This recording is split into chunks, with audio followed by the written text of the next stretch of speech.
आप सभी मसीह भाई बहनों को प्रभु यीशु मसीह के नाम में जय मसीह की एक और नए वीडियो के माध्यम से मैं आप सभी का स्वागत करता हूं। दोस्तों, आज इस वीडियो के माध्यम से मैं आपको कुछ ऐसी बातें बताने वाला हूं जो आपके लिए जानना बहुत ज़रूरी है। अगर आप प्रभु यीशु मसीह पे विश्वास करते हैं और आप एक विश्वासी हैं तो आज का ये वीडियो आपके लिए बहुत ही खास होने वाला है, क्योंकि आज के इस वीडियो के माध्यम से मैं आपको बाइबल पढ़ने के सही तरीके के विषय में बताने वाला हूँ कि बाइबल को कैसे पढ़ना चाहिए और बाइबल को क्यों पढ़ना चाहिए, कहाँ से पढ़ना चाहिए, बाइबल पढ़ने से क्या होगा। ये सारी बातें आज के इस वीडियो के माध्यम से मैं आपको बताने वाला हूँ, क्योंकि हमारे बहुत सारे ऐसे मसीह भाई बहन लोग हैं जो हमसे पूछते हैं कि ब्रदर, अभी अभी हम प्रभु यीशु मसीह पे विश्वास किए हैं, हम नए विश्वासी हैं, कुछ ही महीने हमें हुए हैं विश्वास में आए, हमें बाइबल पढ़ना नहीं आता, बाइबल को कैसे पढ़ना चाहिए, कौन से किताब को पहले पढ़ना चाहिए, शुरू से पढ़ें कि बीच बीच में से पढ़ें। तो ये सारे सवाल बहुत सारे लोगों के मन में रहता है। अगर आपके मन में भी ये सवाल है और आप भी सोचते हैं कि बाइबल पढ़ने का सही तरीका क्या है, वो आपको मालूम नहीं है, आप जहाँ मर्जी आता वहीं सब बाइबल पढ़ना शुरू कर देते हैं। कभी आप मत्ती से पढ़ने लगते हैं, कभी प्रकाशित वाक्य से पढ़ने लगते हैं, कभी आप उत्पत्ति से पढ़ने लगते हैं या कभी भजन संहिता को पढ़ने लगते हैं। तो आप सोच रहे हैं कि कौन सी जगह से हमें पढ़ना चाहिए ताकि हम तरीके से चीज़ों को समझ सकें और बाइबल को सही रीति से पढ़ने का जो तरीका है वो क्या है।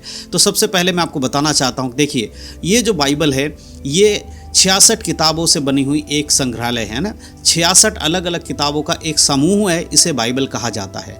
बाइबल के अंदर एक किताब नहीं है, 66 किताबें हैं जो कि नए नियम और पुराने नियम दोनों को मिलाकर यहाँ पर हम देख पाते हैं। अब यहाँ पर सबसे पहली चीज़ है कि यहाँ नए नियम और पुराने नियम दो हिस्सों में बांटा गया है। अब पुराना नियम क्या है?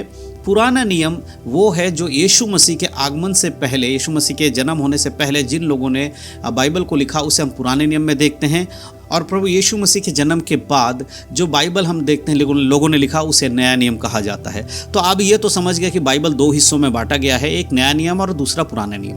तो क्या हमें नया नियम पढ़ना चाहिए?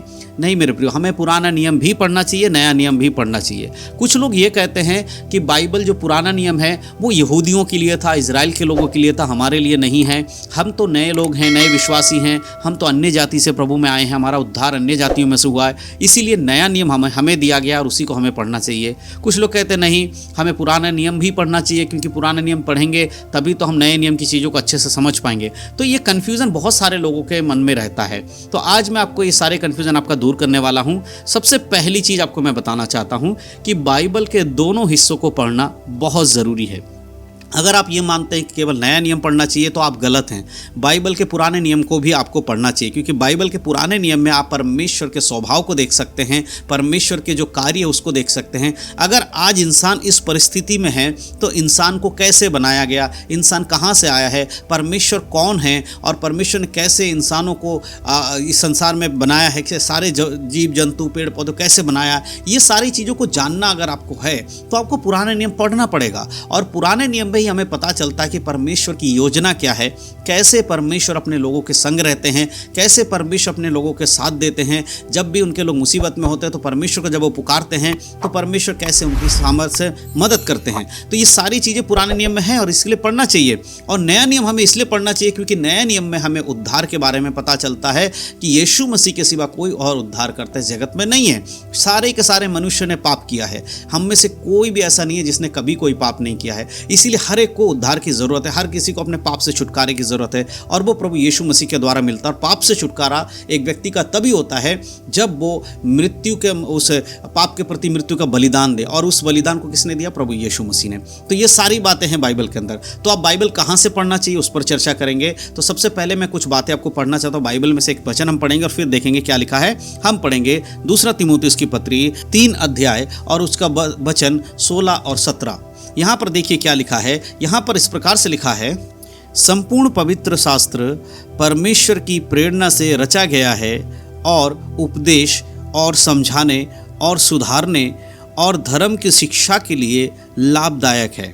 17 में लिखा है, ताकि परमेश्वर का जन सिद्ध बने और हर एक भले काम के लिए तत्पर हो जाए। यहाँ पर जब हम बात को देखते हैं तो यहाँ क्या लिखा है, परमेश्वर का जन सिद्ध बने, और संपूर्ण पवित्र शास्त्र परमेश्वर की आत्मा की प्रेरणा के द्वारा लिखा गया है। यहाँ कहीं पर भी लिखा है कि सिर्फ नया नियम परमेश्वर की आत्मा की प्रेरणा के द्वारा लिखा है? नहीं लिखा गया है। क्या यहाँ पर लिखा है कि पुराना नियम ही आत्मा की प्रेरणा के द्वारा लिखा गया है, परमेश्वर की आत्मा के द्वारा लिखा गया? नहीं लिखा है। लिखा है संपूर्ण पवित्र शास्त्र, यानी कि पूरा का पूरा बाइबल 66 की 66 किताबें परमेश्वर की आत्मा की प्रेरणा के द्वारा रचा गया। किस लिए रचा गया है? उपदेश देने के लिए, समझाने के लिए, और धर्म के शिक्षा पर लोगों को चलाने के लिए, सुधारने के लिए, इन सब बातों के लिए वो लाभदायक है। इन सब बातों के लिए लाभदायक होने के कारण क्या है कि जो लोग प्रभु पर विश्वास करते हैं, परमेश्वर के जो जन हैं, वो सिद्ध बनेंगे और हर एक भले काम के लिए तत्पर रहेंगे। तो हर एक मसीह के लिए बाइबल पढ़ना बहुत ज़रूरी है। तो बाइबल को कैसे पढ़ें, बाइबल को आप कैसे पढ़ें, उस पर विचार करते हैं। तो हम बाइबल को शुरू से लेकर पढ़ना चाहिए। जब आपके मन में आता है कि चलो बाइबल को हम कहाँ से पढ़े, समझ में नहीं आ रहा है, नए नियम से पढ़े कि पुराने नियम से, तो आपको बाइबल को, अगर आप नए विश्वासी हैं, अभी आप प्रभु यीशु मसीह में नए हैं और आपने बाइबल पढ़ना शुरू ही किया है, तो सबसे पहले मैं आपको बताना चाहता हूँ, आपको पुराने नियम के उत्पत्ति की किताब से पढ़ना शुरू करना चाहिए।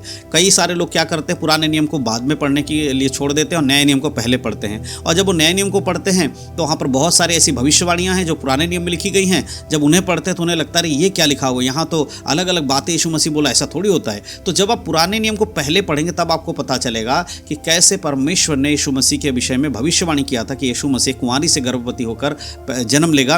उसमें जब आप नए नियम पढ़ते तब आपको पता चलेगा कि ये तो पुराने नियम में पहले से ही भविष्यवाणी की गई है। और अगर आप डायरेक्ट आप नए नियम में पढ़ेंगे तो आपको लगेगा ऐसे कैसे हो सकते, कुंवारी गर्भवती हो गई, ये बहुत सारे कन्फ्यूजन आपके मन में आएगा। पढ़ेंगे तो आप ज़रूर, लेकिन सवाल इतने सारे आ जाएंगे।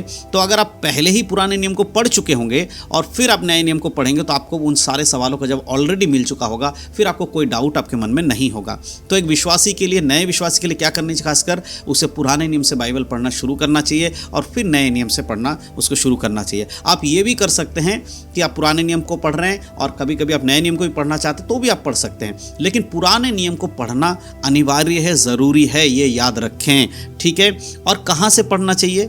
कई बार लोग क्या करते हैं कि अपना आंख बंद करते हैं और बाइबल को आंख बंद करके प्रार्थना करके, प्रभु आज जो वचन आप देना चाहते हैं वो वचन दीजिए, अचानक से वचन खोलता है, जहाँ से उनकी उंगली निकलती है, जो पेज खुलता है वहीं से पढ़ना शुरू करते हैं। ये तरीका बिल्कुल गलत है। और ये कई बार ऐसा होता है, जब भी आप वचन खोलते हैं तो आपका कौन सा किताब निकलता है? भजन संहिता। 99% लोगों का सबसे पहले भजन संहिता ही बाहर आता है। पता नहीं क्यों ऐसा होता है, क्योंकि भजन संहिता जहाँ तक मुझे लगता है कि बीच में एक किताब है, सारे किताबों के बीच में एक किताब है पूरे बाइबल में, लगभग बीच में है, पूरा बीच में नहीं है। तो उस हिसाब से लोगों का भजन संहिता खुलता है और भजन संहिता से लोग पढ़ते हैं। तो ऐसे आंख बंद करके पेज खोल के बाइबल को पढ़ना छोड़ दीजिए, ये गलत तरीका है। बाइबल को जहाँ से भी पढ़ते हैं वहाँ पर आपको देखना बाइबल के अंदर 2 रिबन लगे होते हैं, 2 एक धागे जैसे होते हैं, या फिर अगर आपके बाइबल में धागा नहीं है तो जब भी आप बाइबल पढ़ें, जहाँ पर आपने बाइबल पढ़ना ख़त्म किया वहाँ पर आप निशान लगा लें या ऐसा कोई कागज़ लगा लें जिससे आपको याद रहे कि कल मुझे यहाँ से आगे पढ़ना है, या फिर उस रिबन को लगा दीजिए। तो जब जहाँ तक आप पढ़ते हैं उसके आगे से पढ़ना शुरू कीजिए, फिर से दोबारा से इधर उधर से पढ़ना मत शुरू कीजिए। तो बाइबल को कहाँ से पढ़ना है? शुरू से पढ़ना है। जहाँ पढ़ना आपका एक दिन ख़त्म हो जाए तो वहाँ आप निशान लगाइए, अगले दिन फिर वहीं से पढ़ना शुरू कीजिए। तो इस तरीके से बाइबल पढ़ना। और सबसे इम्पॉर्टेंट बात, बाइबल पढ़ने से पहले जो आपको करना है, ये अगर आप नहीं करते हैं तो फिर आप चाहे नया नियम पढ़े पुराना नियम पढ़े, उससे कोई फ़र्क नहीं पड़ेगा। सबसे पहला काम जो आपको बाइबल पढ़ने से पहले रोज़ करना है वो है प्रार्थना। प्रार्थना के बिना बाइबल पढ़ना शुरू मत करिएगा। मैं फिर समझाना चाहता हूँ, क्योंकि बहुत सारे लोग कहते हैं हम बाइबल पढ़ते तो हैं लेकिन हमें समझ में नहीं आता। तो इसी कारण से, क्योंकि आप पवित्र आत्मा के द्वारा नहीं समझ रहे हैं, जब भी आप बाइबल पढ़ने बैठे प्रार्थना करें, क्योंकि शैतान नहीं चाहता कि आप बाइबल की बातों को समझें, इसीलिए आपकी बुद्धि को रोकता है। इसीलिए आप प्रार्थना करें, प्रभु से विनती करें कि परमेश्वर मैं आपके वचनों को पढ़ने जा रहा हूँ, पवित्र आत्मा आप मेरी सहायता करें ताकि वचन को पढ़ सकूँ, उसे समझ सकूँ और इन वचनों के अनुसार अपने जीवन में कार्य कर सकूँ और एक पवित्रता का जीवन जी सकूँ। जब आप प्रार्थना करके बाइबल पढ़ना शुरू करेंगे तब आपको बाइबल की बातें समझ में आएंगी। जो वचन आपको समझ में नहीं आ रहे हैं वो भी परमेश्वर की आत्मा के द्वारा प्रभु आपको समझा देगा। तो प्रार्थना करके बाइबल पढ़ें। तो इस वीडियो के माध्यम से मैंने आपको क्या बताया कि बाइबल पढ़ने का सही तरीका क्या है, बाइबल को कहाँ से पढ़ना चाहिए, किन किन जगहों से पढ़ना चाहिए और कैसे पढ़ना चाहिए, और पढ़ने से पहले क्या करना चाहिए, ये सारी बातें इस वीडियो के माध्यम से मैंने आपको बताया। तो मैं विश्वास करता हूँ कि आगे चलकर आप इसी हिसाब से बाइबल को पढ़ेंगे और परमेश्वर के वचन को सीखेंगे। परमेश्वर इन सारी बातों के द्वारा आप सबको आशीष दे।